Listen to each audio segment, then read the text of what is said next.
Hey guys, so I had the bike up and running a bit a couple weeks ago. I guess it would have been 2 weekends ago, and I ran into some problems with the new flow regulator leaking.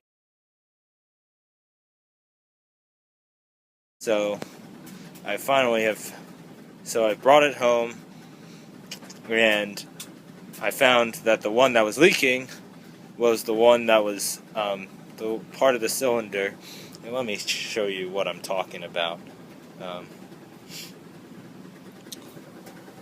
here's the flow regulator, and so you have the water flow coming in this fitting here. I've replaced with a Schrader valve, but that's going to be the feed from the water pump. The water pump on the engine is going to be right here, and then it goes across here into this valve, through this valve, and I have the pipe over here.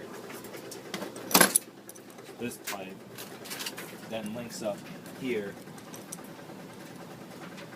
and brings the water over to this chamber, which is separated by a piston in here that's spring loaded,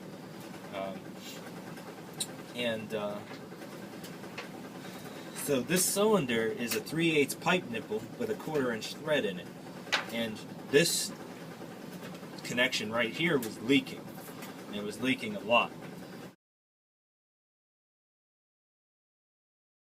Here of the leak, there's about a cup of water or so that leaked out, and so what I'm doing is I'm pressure testing it with air, and I have soap plus water, so soapy water, and right now the only leaks are at this fitting here, which is just, it's leaking out of the cap, which is just a temporary thing, and this cap is also leaking, but there's no bubbles around the cylinders. So that's good. So that means that that's sealed, and I can pump it up. I'll pump it up to 300 pounds just to show you what that's like.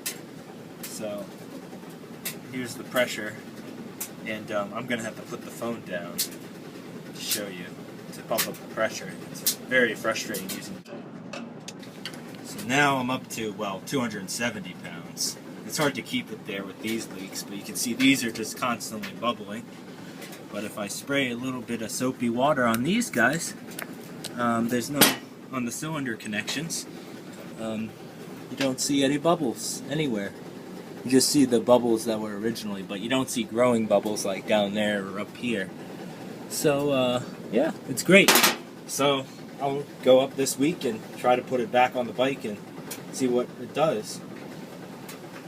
Everything else was working. It was just that water flow problem I was having. I got the pyrometer installed, and that was working. So I'll show a video of that running. Hopefully I can get it up and running. So talk to you later, guys. Thanks for watching.